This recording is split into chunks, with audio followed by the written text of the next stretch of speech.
High students, আজকে হাইড্রেশনের ক্ষেত্রে খুব ইম্পর্টেন্ট ক্লাস যেটা হচ্ছে আমি বলেছিলাম যে আমার এসপি থ্রি ডি একমাত্র নন ইকুইভ্যালেন্ট হাইব্রিডাইজেশন, এটা আমি একটা ক্লাসে পড়াবো।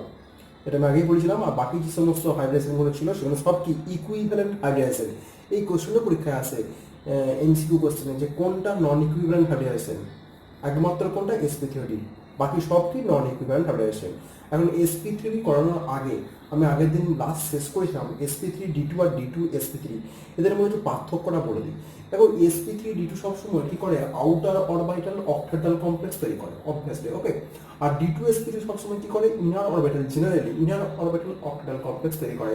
আউটার কেন বাইরে ডিটা ব্যবহার করে বলে আউটার, আর ভেতরের ডিটা ব্যবহার করা বলে ইনার অরবিটাল অক্টাটাল কমপ্লেক্স। আর যখন sp3d2 হাইব্রিডাইজেশন হয় কোনো কমপ্লেক্সের সেন্ট্রাল গ্ল্যান্ডটা যখন sp3d2 হাইব্রিডাইজড হয় তখন তার ম্যাগনেটিক মুভমেন্টের মানটা খুব বেশি হয়, কারণ নাম্বার অফ আনপেয়ার ইলেকট্রনের সংখ্যাটা বেশি থাকে। কিন্তু d2sp3 ক্ষেত্রে ম্যাগনেটিক মুভমেন্টের মানটা খুব লো হয়। আর sp3d2 হাইব্রিডাইজেশনের ক্ষেত্রে যে সমস্ত কমপ্লেক্সগুলোর ক্ষেত্রে সেন্ট্রাল গ্ল্যান্ডটায় sp3d2 হাইব্রিডাইজড হয় সেই সমস্ত কমপ্লেক্সগুলো হয় হাই স্পিন কমপ্লেক্স। আর যেগুলো d2sp3 হাইব্রিডাইজড হয় যে সমস্ত কমপ্লেক্সের সেন্ট্রাল গ্ল্যান্ডটা, সেই কমপ্লেক্স সাধারণত কি হয়, is the low spin complex. Okay, এইবার আমি চলে যাচ্ছি sp3d hybridization. This is very very important hybridization. This class is very important for students. Okay, now this is the sp3 hybridization. This is a non-equivalent hybridization. The কম্বিনেশনটা কিভাবে হয়, কম্বিনেশনটা কিভাবে হয় আমি আজকে জাস্ট ছবিগুলো আঁকিনি, কারণ আমরা আগে দুটো অলরেডি ক্লাস করা আছে, সেখানে আমি ছবি এঁকে সব বুঝিয়েছি যে কিভাবে কম্বিনেশন এবং রিকম্বিনেশনটা করছে। রিকম্বিনেশনটা কিভাবে করছি, দেখুন sp3d means combination of s px py pz, sp3 যেহেতু আছে px py pz এর সঙ্গে যে দুটা পার্টিসিপেট করবে এটাকে dz স্কয়ার অ্যাটমিক অরবিটাল। তাহলে কি হচ্ছে, পাঁচটা অ্যাটমিক অরবিটাল পার্টিসিপেট করছে। পাঁচটা অ্যাটমিক অরবিটাল পার্টিসিপেট করলে কি হবে, পাঁচখানা sp3d হাইব্রিড অরবিটাল তৈরি হবে। এবং কি এখানে কিন্তু প্রত্যেকটা sp3d এর যে হাইব্রিড অরবিটাল তৈরি হচ্ছে পাঁচটা এনার্জি সমান হবে না, তাই কি হচ্ছে, নন ইকুইভ্যালেন্ট হচ্ছে। এবার কেন সমান হবে না, পাঁচটা sp3d এর এনার্জি কেন সমান হবে না, আমি একটু দেখো স্কিমেটিক্যালি বোঝানোর চেষ্টা করছি। এখন sp3d এটাকে যদি ভাঙি স্প্লিট করে লেখা যায় sp2 plus pz dz square, কারণ sp3d মানে এই p2 মানে px py এর সঙ্গে s এর কম্বিনেশন ধরছি, ভেঙে লিখছি জাস্ট। আর এই তাহলে বাকি যে পড়ে থাকছে এখনো p পড়ে থাকছে, আর এইটাকে dz স্কয়ার আমি ধরছি pz dz স্কয়ার, একটা পার্ট ধরেছি আর এই পার্টটাকে sp2 ধরেছি। এবার জেনারেলি sp2 তার কিরকম হয়, sp2 কি diagonal pattern geometry, that pattern is sp2 pattern, এই যে sp2। আর pz ds কথা দেখো, মানে z অ্যাক্সিসটা, মানে আমি এই যে লোকটাকে পাচ্ছি এটা pz, মানে অ্যাকচুয়ালি এইটা হচ্ছে pz ds করার জন্য এই পার্টটা আসছে, মানে z অ্যাক্সিসের পার্টটা আসছে। তার মানে তুমি এখানে মানে নিজেরাই বুঝতে পারবে যে এই যে লোভগুলো, এখানে একটা দুটো টাইপের লোভ পাচ্ছি, এইটাকে আমি আবার এই জায়গায় রিপ্রেজেন্ট করছি। দেখো এখানে কি হয়েছে, দিস ইজ দ্য লোভ, লোভ, এটা লোভ, তাহলে তিনটে ইকুইটোরিয়াল লোভ। আমি এখানে দেখো এটাকে আমি কালো কালিতে করেছি, দিস লোভ ইজ ইকুইটোরিয়াল লোভ, দেখতে পেয়েছো। আর এই যে লোভটা হচ্ছে অ্যাক্সিয়াল লোভ। প্রতিটাই কিন্তু sp3d হাইব্রিড অরবিটাল, এটাও sp3d sp3d sp3d sp3d sp3d। এবার আমি দেখতে চাইবো যে কোন sp3d তে আগেরগুলোর ক্ষেত্রে সব কি হয়েছিল, sp2 যা হয়েছিল সবার কি ইকুইভ্যালেন্ট এনার্জি ছিল। এখানে কিন্তু এনার্জির পরিমাণটা প্রত্যেকটা হাইব্রিড অরবিটালের এনার্জির পরিমাণটা ইকুইভ্যালেন্ট হবে না। কেন ইকুইভ্যালেন্ট হবে না, কারণ এখানে কিন্তু s এখানে ডিফারেন্ট হয়ে যাচ্ছে। এখন দেখো এই যে যেটা হচ্ছে sp2 মেনলি পাচ্ছে, দেখো এই প্যাটার্নটায় এখানে কিন্তু s ক্যাটার বেশি আছে, তার মানে ইকুইটোরিয়াল যে হাইব্রিড অরবিটালটায় সেখানে কি আছে, s ক্যারেক্টারটা বেশি আছে। আর যেটা অ্যাক্সিয়াল হাইব্রিড অরবিটাল সেখানে কিন্তু s ক্যারেক্টারটা কম আছে। কেন, ওখানে আমি এখানে ভেঙে দেখি, দেখো sp2 pz z স্কয়ার, মানে এখানে কিন্তু s ক্যারেক্টার নাই, এটা জেড পার্ট কন্ট্রিবিউট করছে, মানে s ক্যারেক্টার কম আছে। তাহলে মিক্সিং তো হয়েছে, s ক্যারেক্টার থাকবে কিন্তু s ক্যারেক্টার কম আছে। আর এখানে কি হয়েছে, s ক্যারেক্টার বেশি আছে, ঠিক আছে, যেটা ইকুইটোরিয়াল হাইব্রিড অরবিটাল। যেহেতু s ক্যারেক্টার ডিফারেন্ট হয়ে যাচ্ছে অ্যাক্সিয়াল হাইব্রিড অরবিটাল এবং ইকুইটোরিয়াল হাইব্রিড অরবিটালের মধ্যে, যেহেতু s ক্যারেক্টার ডিফারেন্ট হয়ে যাচ্ছে তাই কি হচ্ছে, এনার্জির পরিমাণটা ডিফারেন্ট হয়ে যাচ্ছে ইকুইটোরিয়াল এবং অ্যাক্সিয়াল হাইব্রিড অরবিটালের মধ্যে। তাই কি হচ্ছে, এটা নন ইকুইভ্যালেন্ট হাইব্রিডাইজেশন হচ্ছে। এবার আমি এক্সাম্পল নিয়েছি, খুব সিম্পল এক্সাম্পল PCl5, যেখানে দেখতে পাচ্ছি কোঅর্ডিনেশন নাম্বার ফসফরাস 5, কেন 5 coordination number, because 5 chlorine atoms around the middle atom, মানে around the phosphorus. So the coordinate number 5 মানে sp3d hybridized. Now phosphorus, the ground state configuration 3s2 3p3 already তোমরা জেনে গেছে এগুলো। ইন এক্সাইটেড স্টেটে কি হবে, ইলেকট্রনটা প্রমোট করবে কোথায়, এই যে 1 ইলেকট্রন প্রমোট করবে da তে। তাহলে এখন কি হয়েছে, sp3 একটা ডি তে প্রমোট করেছে এবং সেটা কেমন ডি জেড স্কোয়ারে প্রমোট করেছে। এখন এস তিনটে পি আর ডি এদের মধ্যে কম্বিনেশন ঘটেছে এবং কম্বিনেশন ঘটে কি তৈরি হয়েছে, sp3d হাইব্রিডেশনের মাধ্যমে কি হচ্ছে, 5টা sp3d হাইব্রিড অরবিটাল তৈরি হয়েছে এবং প্রত্যেকটা hybrid orbital contain 1 electron, that is a half filled. মানে প্রত্যেকটা hybrid orbital is sp3d, all the hybrid orbital is sp3 এবং sp3 কি হাফ ফিল্ড, এবং এটা কি করছে, 5টা ক্লোরিনের সঙ্গে বন্ড করেছে এবং প্রতিটা কি বন্ড, সিগমা বন্ড তৈরি করছে। ক্লোরিনের কি, ক্লোরিনের 3px হাফ ফিল্ডের সঙ্গে ফসফরাসের sp3d হাফ ফিল্ড এটা ওভারল্যাপ হয়েছে এবং ওভারল্যাপের ফলে কি হয়েছে, 5টা PCl5 সিগমা বন্ড তৈরি হয়েছে। এইবার যে 5টা PCl5 সিগমা বন্ড দিয়ে আমাদের কি তিনটে equatorial, this is the equatorial এবং দুটো হচ্ছে axial. This is the structure of PCl5। 5টা বন্ড হয়েছে, দেখিয়েছি 5টা বন্ড কিভাবে হয়েছে, যে 5টা sp3d 5টা বন্ড করেছে এবং তার মধ্যে কি হচ্ছে, তিনটে হয়েছে ইকুইটোরিয়াল এবং দুটো হচ্ছে অ্যাক্সিয়াল। এবং এই PCl5 এর স্ট্রাকচারটা থেকে আমরা দেখতে পাই যে অ্যাক্সিয়াল পিসিএল বন্ড, মানে এই পিসিএল বন্ড লেন্থটা ইকুইটোরিয়াল পিসিএল বন্ধনের থেকে, বন্ধন দৈর্ঘ্যের থেকে বেশি। আমি যেটা রিপিট করছি, অ্যাক্সিয়াল পিসিএল বন্ধন দৈর্ঘ্যটা ইকুইটোরিয়াল পিসিএল বন্ধন দৈর্ঘ্যের থেকে বেশি, মানে অ্যাক্সিয়াল বন্ড লেন্থ আর ইকুইটোরিয়াল বন্ড লেন্থ অপেক্ষা বেশি। কেন বেশি? এখানে দেখো ইকুইটোরিয়াল যে সিএল, মানে এইদের মধ্যে অ্যাঙ্গেল অফ সেপারেশনটা কত, ইকুইটোরিয়াল বন্ডগুলোর মধ্যে angle of সেপারেশনটা 120 degree.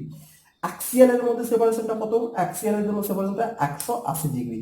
Okay, R axial equatorial এর মধ্যে সেপারেশনটা কত, 90 ডিগ্রি। খুব কমন সেন্স। এখন প্রশ্ন, পিসিএল অ্যাক্সিয়াল বন্ড লেন্থটা কেন হচ্ছে লার্জার হয়ে যাচ্ছে দেন ইকুইটোরিয়াল পিসিএল বন্ড লেন্থ, কেন লার্জার হচ্ছে, খুব ইম্পর্টেন্ট। এখন দেখো এই অ্যাক্সিয়াল পিসিএল বন্ডটা তিনটি ইকুইটোরিয়াল পিসিএল বন্ধনের রিপালশন ফেস করছে। আমি রিপিট করছি, একটা axial PCL bond faces 3 equatorial PCL repulsion. এই পিসিএল তিনটে পিসিএল যে রিপালশনটা এই ফেস করছে। আমি রিপিট করছি, 1 axial PCL bond faces 3 equatorial PCL bond repulsion, whereas 1 equatorial PCL bond, একটা ইকুইটোরিয়াল পিসিএল বন্ড কি হচ্ছে, দুটো অ্যাক্সিয়াল পিসিএল এর রিপালশন ফেস করছে। তাহলে কে রিপালশনটা বেশি ফেস করছে, অবশ্যই অ্যাক্সিয়াল পিসিএল বন্ডটা বেশি রিপালশন ফেস করছে। এখন এই রিপালশনটাকে মিনিমাম করার জন্য তার একমাত্র স্কোপ হচ্ছে পিসিএল বন্ড লেন্থটাকে বাড়াতে হবে। তাই পিসিএল বন্ড লেন্থটা বেশি হচ্ছে, অ্যাক্সিয়াল বন্ড লেন্থটা বেশি হচ্ছে equatorial bond length. First point. Second point, আমি অলরেডি বলেছি যে অ্যাক্সিয়ালের জায়গায় দেখো, অ্যাক্সিয়াল যেটা আছে হাইব্রিড অরবিটাল sp3d, এখানে কি হচ্ছে, এস ক্যারেক্টার কম, এস ক্যারেক্টার লেস। তাহলে অ্যাক্সিয়াল পিসিএল এর কি হয়, এখানে অ্যাক্সিয়ালে এস ক্যারেক্টার কম আছে আর ইকুইটোরিয়ালে কি আছে, এস ক্যারেক্টারটা বেশি আছে। এখন এস ক্যারেক্টার বেড়ে যাওয়া মানে কি হচ্ছে, এস ক্যারেক্টার বেড়ে যাওয়া মানে ওটা হাইব্রিড অরবিটালের কি বেড়ে যাওয়া, ইলেকট্রোনেগেটিভিটি বেড়ে যাওয়া। এখন ইলেকট্রোনেগেটিভিটি বেড়ে যাওয়া মানে কি, তার বন্ড লেন্থটা অ্যাকচুয়ালি কি হবে, ছোট হয়ে যাবে। তো এস ক্যারেক্টার বাড়বে তত কি হবে, বন্ড লেন্থ ছোট হবে। আর যেহেতু ইকুইটোরিয়ালের ক্ষেত্রে ইকুইটোরিয়াল হাইব্রিড অরবিটালের ক্ষেত্রে এস ক্যারেক্টার বেশি, তাই বন্ড লেন্থটা কমে যাচ্ছে। আর অ্যাক্সিয়ালের ক্ষেত্রে যেহেতু এস ক্যারেক্টার যেহেতু কম অ্যাক্সিয়ালের ক্ষেত্রে, তাই কি হচ্ছে, পিসিএল বন্ড লেন্থটা বেড়ে যাচ্ছে। ওকে, দিস ইজ খুব ভেরি ইম্পর্টেন্ট কোশ্চেন, এই কোশ্চেনটা পরীক্ষায় খুব আসে। এইবার আমি একটা একটা স্ট্রাকচার করতে দিয়েছি, হ্যাঁ, সেটা কি দিয়েছি আমি, খুব important structure, PF3Cl2 molecule. PF3Cl2 মলিকুলের আমি তোমাদের স্ট্রাকচার করে দিয়েছি, দুটো স্ট্রাকচার আমি লিখেছি, what is the correct structure. This is the PF3Cl2। একজন করেছে কি, পি তিনটে ইকুইটোরিয়াল এফ লিখেছে এবং দুটো অ্যাক্সিয়াল সিএল লিখেছে। আর একজন স্টুডেন্ট করেছে পি দুটো অ্যাক্সিয়াল এফ লিখেছে, এখানে সিএল লিখেছে, এখানে এফ লিখেছে। তাহলে আপাতত সেটা তোমার দেখে কি মনে হচ্ছে, কোনটা কারেক্ট হবে? ভেরি ইন্টারেস্টিং, যে কোনটা কারেক্ট হওয়া উচিত। তোমার অনেকে দেখে বলবে যে দিস স্যার এইটা কারেক্ট হবে, কেন? এটা খুব সিমেট্রিক্যাল স্ট্রাকচার, দেখো তিনটে ইকুইটোরিয়াল এফ রয়ে গেছে, দুটো অ্যাক্সিয়াল সিএল আছে। বাট এই স্ট্রাকচারটা হচ্ছে রং, এটা হচ্ছে রং স্ট্রাকচার। কোনটা correct? This structure is correct, এটা কারেক্ট স্ট্রাকচার। এটা কেন কারেক্ট, এটা কেন ভুল, এটা কেন? তার জন্য আমাদেরকে পড়তে হবে কি, বেন্স রুল। কি পড়তে হবে আমাদেরকে? তার জন্য আমাদেরকে পড়তে হবে, খুব ইম্পর্টেন্ট, সেটা হচ্ছে কি, বেন্স রুল। বেন্স রুল হচ্ছে খুব ইম্পর্টেন্ট। কি পড়তে হবে? খুব ইম্পর্টেন্ট। এটা আজকে চ্যাপ্টারটা, এর পরের দিন আরো ইম্পর্টেন্ট টপিকস করাবো, বেরি সিঙ্ক্রোনেশন, বেন্স রুলের অ্যাপ্লিকেশন। ঠিক আছে, ওকে। তাহলে এখানে আমরা কি বললাম, দিস স্ট্রাকচার ইজ কারেক্ট। এটা কিন্তু সিমেট্রিক্যাল, দেখে মনে দেখো তিনটে এফ ইকুয়াল আছে, দুটো axial CL, but this is wrong. Bench rule কি বলছে? বেন্স রুল বলছে যেহেতু sp3 হাইব্রিডাইজেশনটা কি হচ্ছে, একটা নন ইকুইভ্যালেন্ট হাইব্রিডাইজেশন। বারবার টার্ম টেনশন করছি, নন ইকুইভ্যালেন্ট। আর নন ইকুইভ্যালেন্ট হাইব্রিডাইজেশনের ক্ষেত্রে যেখানে এস ক্যারেক্টারটা কম আছে, যেখানে এস ক্যারেক্টার কম আছে সেখানে ইলেকট্রোনেগেটিভ এলিমেন্ট অ্যাটাচ থাকবে। I repeat again, non equivalent হাইড্রোজেনের ক্ষেত্রে যে পজিশনে এস ক্যারেক্টারটা কম থাকে সেই পজিশনটা ইলেকট্রোনেগেটিভ এলিমেন্টকে প্রেফার করবে। তাই দেখো তার মানে কি, তার মানে এইটার এস ক্যারেক্টার কম, তাহলে এস ক্যারেক্টার কম মানে এই পজিশনে ইলেকট্রো পজিটিভ, সে কাকে প্রেফার করবে? ইলেকট্রোনেগেটিভ এলিমেন্টকে প্রেফার করবে। তার মানে অ্যাক্সিয়াল পজিশনে কাকে প্রেফার করবে? অবশ্যই ফ্লুরিনকে প্রেফার করবে। এখানে এস ক্যারেক্টার বেশি, তাহলে এস ক্যারেক্টার বেশি মানে সেই ইলেকট্রোনেগেটিভ এলিমেন্টকে প্রেফার করবে না। এস ক্যারেক্টার বেশি, নিজেই সে ইলেকট্রোনেগেটিভ, তাহলে সে কখনোই ইলেকট্রোনেগেটিভ এলিমেন্টকে প্রেফার করবে না। সে কাকে প্রেফার করবে? ইলেকট্রো পজিটিভ এলিমেন্টকে প্রেফার করবে। This rule is known as bench rule. This is very very important. বারবার ভিডিওটাকে পজ করে করে দেখবে এই কথাগুলো, ঠিক আছে? যেখানে এস ক্যারেক্টার কম থাকে সে সবসময় প্রেফার করবে ইলেকট্রোনেগেটিভ এলিমেন্টকে। তাহলে দেখো ফ্লোরিন এবং ক্লোরিনের মধ্যে কোনটা বেশি ইলেকট্রোনেগেটিভ? অবভিয়াসলি ফ্লোরিন বেশি ইলেকট্রোনেগেটিভ। ফ্লোরিন যদি বেশি ইলেকট্রোনেগেটিভ এলিমেন্ট হয় তাহলে এই অ্যাক্সিয়াল পজিশন, এখানে কি এস ক্যারেক্টার কম, তাহলে অ্যাক্সিয়াল পজিশন কাকে প্রেফার করবে? তাই ইলেকট্রোনেগেটিভ এলিমেন্টকে প্রেফার করবে, ফ্লোরিনকে প্রেফার করছে। তাই this structure is preferable structure than that of this structure. Okay, তার মানে this is the Bent's rule এবং এটা বেন্স রুলের খুব একটা অ্যাপ্লিকেশন। ঠিক আছে, বেন্স রুলের আলাদা একটা অ্যাপ্লিকেশন আছে, সেই অ্যাপ্লিকেশনটা হচ্ছে সবসময় পাই বন্ড তৈরি হয়, মানে যে কোনো একটা মলিকুলের ক্ষেত্রে যদি পাই বন্ড তৈরি করে, মনে করো SOCl2, আমি এক্সাম্পল আমি আমার নিচ্ছি, মনে করো একটা মলিকুল, মনে করো তার মনে করো sp3 ডিহাইড্রেজ হচ্ছে, অথচ মলিকুলটার মধ্যে একটা পাই বন্ড আছে। ঠিক আছে, যদি পাই বন্ড থাকে মলিকুলটার মধ্যে, হ্যাঁ একটা মলিকুল মনে করো sp3 ডিহাইড্রেজ অথচ পাই বন্ড করছে, সবসময় পাই বন্ডটা থাকবে কোথায়? পাই বন্ডটা থাকবে সবসময় কোথায়? পাই বন্ড সবসময় প্রেফার করবে কোন জায়গায়? Equatorial position. মাথায় ঢুকেছে? Equatorial position. ওকে, আর একটা আমি এক্সাম্পল বলি, এটাও খুব ইম্পর্টেন্ট। নাইসলি এবং এইভাবে আর একটা মেয়েটা বলি, এটাও তোমাদের খুব ইম্পর্টেন্ট। মনে করো ClF3 মলিকুল। ClF3 মলিকুল তোমরা বাড়িতে পড়বে, এটা পরে আরো সোজা, ভেসপার পড়লে এগুলো তোমরা নিজেরা খুব একটা স্টেপে পড়া যাবে, এটা পরে পড়াবো, এখন এটা শিখতে হবে। ClF3 মলিকুল, ক্লোরিন, এই মলিকুলটা করে দেখবে ক্লোরিনটা হবে sp3d হাইব্রিডাইজড। ClF3 মলিকুলটা করে দেখবে কি হবে? sp3d। তাহলে এখানে দেখো Cl তো, তাহলে এখানে কিন্তু অপশনে লোন পেয়ারটা প্রেফার করবে কোন পজিশনে? ইকুইটোরিয়াল পজিশনে লোন পেয়ারটা প্রেফার করবে। এটা অ্যাক্সিয়াল প্রেফার করবে, এখানে ইলেকট্রোনেগেটিভ এলিমেন্ট অ্যাক্সিয়াল, আর লোন পেয়ার প্রেফার করবে ইকুইটোরিয়াল। কেন প্রেফার করবে? না, লোন পেয়ারটাকে কনসিডার করা হয়ে থাকে zero electronegative. lone pair is considered as zero electronegative, that means lone pair is positive. আর lone pair যদি পজিটিভ হয়ে যায় তার মানে lone pair is considered zero electronegative means lone pair is positive. So কোন জায়গায় প্রেফার করবে? Axial পজিশনে, ইকুইটোরিয়াল পজিশনে প্রেফার করবে। কেন? কারণ ইকুইটোরিয়াল পজিশন কাকে প্রেফার করবে? ইলেকট্রো পজিটিভ এলিমেন্টকে প্রেফার করবে। কেন? এখানে এস বেশি আছে। আর যেহেতু লোন পেয়ারের ইলেকট্রোনেগেটিভ জিরো, মানে ইলেকট্রোনেগেটিভ আমরা ধরি লোন পেয়ারের ইলেকট্রোনেগেটিভিটি কোন জিরো ধরে নিই, that means it considers positive. তাহলে কোন জায়গায় সে প্রেফার করছে? অবশ্যই প্রেফার করবে ইকুইটোরিয়াল পজিশন। খুব important cell. All the application is application of Bent's রুলের অ্যাপ্লিকেশন। এরপর দিন আরো ডিটেলসে পড়বে। SO4 মলিকুলটা এটা তোমরা বাড়িতে করবে। SO4 যে মলিকুলটা, এই মলিকুলটার ক্ষেত্রে SO পাই বন্ড হয়। এই SO পাই বন্ডটা কোথায় পাবে? ইকুইটোরিয়াল পজিশনে পাই বন্ড হবে। এটা কেন হবে? কারণ যদি অ্যাক্সিয়াল পজিশনে পাই বন্ড তৈরি হয় না। অ্যাক্সিয়াল পজিশনে কি পাই বন্ড তৈরি হবে? অ্যাক্সিয়াল পজিশনে তুমি এটা করে দেখছো SO4 মলিকুল। তাহলে SO4 মলিকুলের ক্ষেত্রে দেখো সবসময় দেখো পাই বন্ড কোথায় হচ্ছে? অ্যাক্সিয়াল পজিশনে। কেন? পাই বন্ড করতে গেলে কি হবে? সাইডন ওভারল্যাপ করতে হবে। সাইডন ওভারল্যাপ করতে গেলে অবশ্যই হবে কোথায়?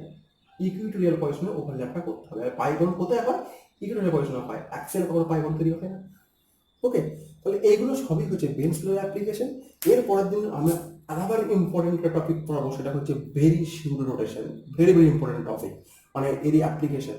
এবার এই প্রসঙ্গটা বলে রাখি যে এই যে মলিকুলটা আমি দিয়েছি PF3Cl2 মলিকুল, PF3Cl2 মলিকুলের ফ্লোরিন এনএমআর স্পেক্ট্রা হয়। ফ্লোরিন এনএমআর স্পেক্ট্রা, তাহলে এই মলিকুলটা কটা ফ্লোরিনের এনএমআর সিগন্যাল দেখাবে? খুব ইম্পর্টেন্ট কোশ্চেন। এই কোশ্চেনটা খুব জ্যামে পড়ে যে PF3Cl2 মলিকুলটার মধ্যে, হ্যাঁ আমি যদি PF3Cl2 মলিকুলটা নর্মাল টেম্পারেচারে আমি যদি ওর এনএমআর স্পেক্ট্রা নিই ফ্লোরিনের, তাহলে কটা আমি স্পেক্ট্রা পাবো? এই ফ্লোরিনের দুটো স্পেক্ট্রা পাবো। কেন দুটো এনএমআর সিগন্যাল পাবো? এখানে two types of fluorine present, একটা হচ্ছে অ্যাক্সিয়াল ফ্লোরিন, একটা হচ্ছে কি ইকুইটোরিয়াল ফ্লোরিন। তাহলে আমি যদি খুব কম তাপমাত্রায় এনএমআরটা করি, তখন কি হবে, এটা হচ্ছে অ্যাক্সিয়াল ফ্লুইড, এটা ইকুইটোরিয়াল ফ্লুইড। হ্যাঁ, দুটো ডিফারেন্ট টাইপের ফ্লুইড আছে বলে আমরা দুটো কিন্তু এনএমআর সিগন্যাল পিক পাবো কার প্রোটিনে। যদি আমরা এনএমআরটা করি একটা হাই টেম্পারেচার, খুব হাই তাপমাত্রা আমরা যদি খুব এনএমআরটা করি, তাহলে কিন্তু পিক একটা পাবো। কেন? তখন কি হয়, এই অ্যাক্সিয়াল ফ্লুইড আর ইকুইটোরিয়াল ফ্লুইডের মধ্যে র্যাপিড ইন্টারচেঞ্জ হয়, এবং র্যাপিড ইন্টারচেঞ্জ হলে তখন কি হবে, আমরা সিনথেসাইজ করতে পারবো না যে কোনটা অ্যাক্সিয়াল ফ্লুইড এবং কোনটা হচ্ছে ইকুইটোরিয়াল ফ্লুইড, আমরা সেটার পার্থক্যটা করতে পারবো না। তখন দুটো ফ্লুইড কি হবে, ইনডিস্টিংগুইশেবল হয়ে যাবে, এবং একটাই তখন এনএমআরের সিগন্যাল পাওয়া যাবে ফ্লুইডের।